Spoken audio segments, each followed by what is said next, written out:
নবৰাত্ৰি আৰু যে ইতিমধ্যে শনিগ্ৰহৰ অৱস্থান সন্দৰ্ভত আলোচনা কৰি আছো কিৰণ ডাঙৰীয়া পুনৰবাৰ আপোনাৰ পৰা জানিব বিচাৰিছো নবৰাত্ৰিৰ এই দিন কেইটাত আসলতে কেনেদৰে বস্ত্ৰ পৰিধান কৰিব লাগে বিভিন্ন ৰঙৰ বস্ত্ৰ পৰিধানৰ কথাও আছে আৰু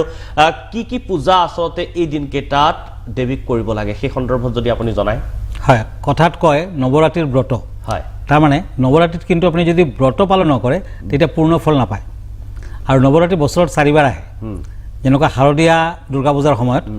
এই সময়ত চৈত নবৰাত্ৰি বুলি কোৱা হয় আৰু গোপন নবৰাত্ৰি আৰু দুটা আছে তান্ত্ৰিকসকলে সাধাৰণতে গোপন নবৰাত্ৰি পালন কৰি থাকে আৰু ব্ৰত মানে আপুনি গোটেই দিনটো লঘোণত থাকিব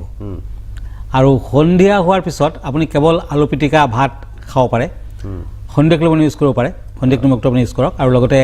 ঘিউ আপুনি খাব পাৰে কিন্তু তেল ইউজ নকৰিব সিদ্ধ খাব লাগিব আৰু তেল ইউজ নকৰিব আৰু বগা নিমখ হোৱাইট সল্ট আপুনি ইউজ নকৰিব তেনেকুৱাকৈ পালন কৰক নতুবা ৰাতি ফল মূল আহাৰ কৰক তেনেকুৱাকৈ যদি পালন কৰিব পাৰে বেছি ভাল আৰু মনত ৰাখিব এই বছৰ দেৱী কিন্তু গজত আগমন তাৰমানে হাতীত আহিব আৰু হাতীত যাব ফল শুব আৰু দেৱীক কিন্তু এই 9 দিন এবাৰ যদিও 8 দিন বিভিন্ন নামেৰে পূজা পাতল কৰা হ'ব আজিৰ দিনটো আছিলে দেৱী শৈলপুত্ৰী তাৰপিছত ব্ৰহ্মচাৰিণী চন্দ্ৰঘণ্টা থাৰ্ড ডে দেৱীক চন্দ্ৰঘণ্টা হিচাপে পূজা পাতল কৰা হয় তাৰপাছত কুষ্মাণ্ডা স্কন্ধমাতা কাত্যায়নী আৰু সপ্তমীৰ দিনা কালৰাত্ৰি অষ্টমীৰ দিনা মহাগৌৰীটো এবাৰ 5 তাৰিখে পালন কৰা হ'ব আৰু আমাৰ ৰত্নকুবেৰটো মহাগৌৰী আৰু নৱৰাত্ৰি পালন কৰা হৈছে গতিকে যিসকলে অষ্টমীৰ দিনা নিজৰ আঙুঠিবিলাক বা নিজৰ যিবোৰ বস্তু আপুনি পিন্ধিছে গ্ৰহগতিৰ বাবে যদি আপুনি শোধন কৰিব খুজিছে বা শুদ্ধ কৰিব খুজিছে বৰ পবিত্ৰ সময় আপুনি ৰত্নকুবেৰলৈ আহিব পাৰে আৰু মই শুদ্ধ কৰি দিম আৰু নৱমীৰ দিনা দেৱীক সিদ্ধিদাত্ৰী হিচাপে পূজা পাতল কৰা হ'ব মহানৱমী মনত ৰাখিব এই নৱমীক ৰামনৱমী বুলি কোৱা হয় ৰামনৱমী সুৰত ৰজাই কিন্তু ৰামনৱমীৰ পুৰোহিত আছিলে আৰু সেইদিনাখন ভগৱান ৰামৰ জন্ম হৈছিলে গতিকে গোটেই দিনটো নৱমীৰ দিনা যদি আপুনি জয় শ্ৰীৰাম বুলি মাতিব পাৰে তেতিয়াও কিন্তু ভগৱানৰ আশীৰ্বাদ লাভ কৰিব পাৰিব চৈত মাহৰ শুক্ল প্ৰতিপদৰ পৰা ষ্টাৰ্ট হৈ যায় এই মানে নৱৰাত্ৰি আৰু এটা কথা মনত ৰাখিব এই সময়ত চৈত নৱৰাত্ৰিত বাসন্তী পূজাৰ সময়ত যদি আপুনি গোটেই ঘৰখনত যদি আপোনাৰ ঘৰখনত কিবা অপমংগল চলিছে বুলি ভাবিছে যদি বিবাহযোগ্য ছোৱালী আছে বিয়া বাৰু হোৱা নাই যদি ষ্টুডেণ্টসকলৰ বিদ্যাত বাধা আছে যদি ঘৰৰ কোনোবা মেম্বাৰৰ স্বাস্থ্য পাতি বেয়া অশুভকাৰক যদি টকা পইচা ঘৰখনত আহিলে নাথাকে যদি ব্যৱসায় বাণিজ্যত বাধা আছে চাকৰি লাভত বাধা আছে ইণ্টাৰভিউ আদি আপুনি দি আছে কিন্তু চাকৰি লাভ কৰিব পৰা নাই তেতিয়া ঘৰখনৰ পৰা নিগেটিভ এনাৰ্জি দূৰ কৰক আৰু নিগেটিভ এনাৰ্জি দূৰ কৰাৰ বাবে এয়া বৰ শুভ এটা সুবৰ্ণ সুযোগ আপুনি ধূনা ল'ব ধূনাৰ লগতে অকণমান কৰ্পূৰ আৰু লং মিক্স কৰিব লংটো এটা পবিত্ৰ বস্তু লঙৰ যোনটো চেণ্ট এই চেণ্টটো কিন্তু দেৱীয়ে ভাল পায় গতিকে সেইকেইটা বস্তু আপোনাৰ যিমানকেইটা ৰুম আছে টয়লেটৰ বাহিৰা গোটেইকেইটা ৰুমত আপুনি দেখাই থাকিব আৰু আপোনাৰ যিমান উইণ্ডোজ আছে আপোনাৰ ডোৰ আছে খুলি ৰাখিব যাতে নিগেটিভ এনাৰ্জি থাকিলে ওলাই যায় লাহে লাহে পজিটিভ এনাৰ্জি আপোনাৰ ঘৰলৈ আহি পৰিব আপুনি পবিত্ৰতা অনুভৱ কৰিব আৰু দেৱীৰ আশীৰ্বাদ লাভ কৰিব পাৰিব তেনেকুৱাকৈ নৱৰাত্ৰি পালন কৰক নিশ্চয় ফল পাব লগত মনত ৰাখিব নৱৰাত্ৰিৰ এইকেইদিনা বিভিন্ন ধৰণৰ কালাৰ আপুনি ইউজ কৰিব লাগিব যেনে আজিৰ দিনটো অৰেঞ্জ কালাৰ আজি অৰেঞ্জ আৰু হোৱাইট দুটাই আছিলে কাৰণ ব্ৰহ্মচাৰীও একেলগে পৰিছে তাৰপাছত আপুনি ৰেড কালাৰ ইউজ কৰক থাৰ্ড ডে ফ'ৰ্থ ডে আপুনি ৰয়েল ব্লু কালাৰ ইউজ কৰক তাৰপাছত আপুনি য়েলো কালাৰ ইউজ কৰক তাৰ পিছদিনাখন আপুনি গ্ৰীণ কালাৰ ইউজ কৰক নতুবা গ্ৰে কালাৰ তাৰ পিছদিনাখন গ্ৰে কালাৰ সপ্তমীৰ দিনা গ্ৰে কালাৰ ইউজ কৰিব পাৰে অষ্টমীৰ দিনা পাৰ্পল কালাৰ ইউজ কৰক আৰু নৱমীৰ দিনা আপুনি পিকক গ্ৰীণ কালাৰ ইউজ কৰিব পাৰে যদি আপুনি তেনেকুৱা ড্ৰেছ পিন্ধাও নাই তেনেকুৱা কালাৰ ৰুমাল এটা হ'লেও গোটেই দিনটো নিজৰ লগত ৰাখক তেতিয়া দেৱীৰ আশীৰ্বাদ নিশ্চয় লাভ কৰিব পাৰিব হয় নিশ্চয়কৈ আৰু আপুনি ইতিমধ্যে যি শনিগ্ৰহৰ অৱস্থানৰ কথা উল্লেখ কৰিছিলে কালি যিহেতু আজি অমাৱস্যাৰ দিন আছিল আৰু সমান্তৰালকৈ কালি শনিগ্ৰহ ইতিমধ্যে কুম্ভ ৰাশিৰ পৰা মীন ৰাশিলৈ অৱস্থান কৰিছে আৰু সেই সন্দৰ্ভত যদি আৰু অধিক আপুনি কি জনাব হয় কুম্ভ ৰাশিৰ পৰা মীন ৰাশিত অৱস্থান কৰিছে কিন্তু মীন ৰাশিত অহাৰ লগে লগে মেঘ ৰাশিত আকৌ 7.5 চলি মানে আৰম্ভ হৈ গ'ল তাৰমানে 7.5 বছৰৰ কাৰণে বেয়া কাৰণ শনি যোনটো ঘৰত থাকে যোনটো ৰাশিত থাকে তাৰ আগৰ বছৰৰ পৰা বেড এফেক্টটো ষ্টাৰ্ট হৈ যায় আগৰ ঘৰটোৰ পৰা তাৰমানে 2.5 বছৰ মেঘ ৰাশিৰ বাবে এতিয়া মিনত আছে আগৰ ঘৰটোত আছে 2.5 বছৰ থাকিব যেতিয়া মেঘত আহিব আৰু 2.5 বছৰ যেতিয়া বৃষত যাব তেতিয়া আৰু 2.5 বছৰ 2.5 টোটেল 7.5 বছৰ এই 7.5 বছৰ কিন্তু মেঘৰ বাবে বেয়া কুম্ভৰ বাবে 2.5 বছৰ মিনৰ বাবে 5 বছৰ গতিকে এই সময়ছোৱাত আপুনি এটা কাম কৰিব পাৰে সকলোৱে তেনেকুৱা ধৰণৰ ৰাশিৰ লোকসকলে নীলা কাপোৰত অকণমান তিল বান্ধি ল'ব আৰু লোহাৰ পাত্ৰত অকণমান মিঠাতেল ল'ব মাজে সময়ে শনি মন্দিৰত সেই বস্তুখিনি দক্ষিণাৰ সৈতে দান কৰক মিনিমাম 8টা শনিবাৰে দান কৰক আৰু পাৰিলে কলা ঘোঁৰাৰ নাল মধ্যমাত পিন্ধক এইসকল ৰাশিয়ে আৰু নতুবা নাৱৰ তলৰ যোনটো লোহা থাকে সেই লোহাটো আনি আপনি জুই নলগাকে পিটি পিটি এটা ৰিঙৰ নিচিনা বনাব জুই লগালে কিন্তু তাৰ গুণটো নাথাকে দেই আৰু তেনেকুৱাকৈ আপুনি মধ্যমা ধাৰণ কৰক তেতিয়াও কিন্তু আপুনি ফল পাব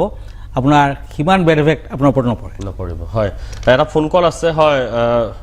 আমি যদি পাওঁ ফোন কলটো হয় কোনে কৈছে ক'ৰ পৰা কৈছে আৰু কিৰং ডাঙৰীয়াৰ পৰা কি সমস্যাৰ সমাধান বিচাৰিছে হয় হয় কোনে কৈছে আৰু আপুনি কি বিচাৰিছে কিৰং ডাঙৰীয়াৰ পৰা সমস্যাৰ সমাধান হেল্ল' হয় শুনি আছো আপুনি কোনে কৈছে ক'ৰ পৰা কৈছে আৰু মই বৰবাদাৰ পৰা কৈছো হয়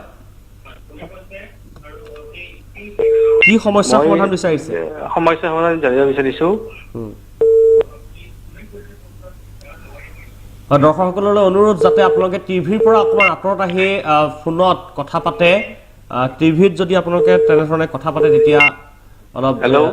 হয় আপুনি ফোনত কথাটো পাতক তাৰ পাছত টিভিত শুনিব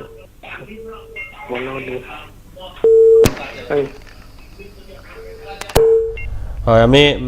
যোগাযোগ কৰিব পৰা নাই আৰু দৰ্শক আছে বহুকেইজন হয় আন এটা ফোন কল আহিছে এই মুহূৰ্তত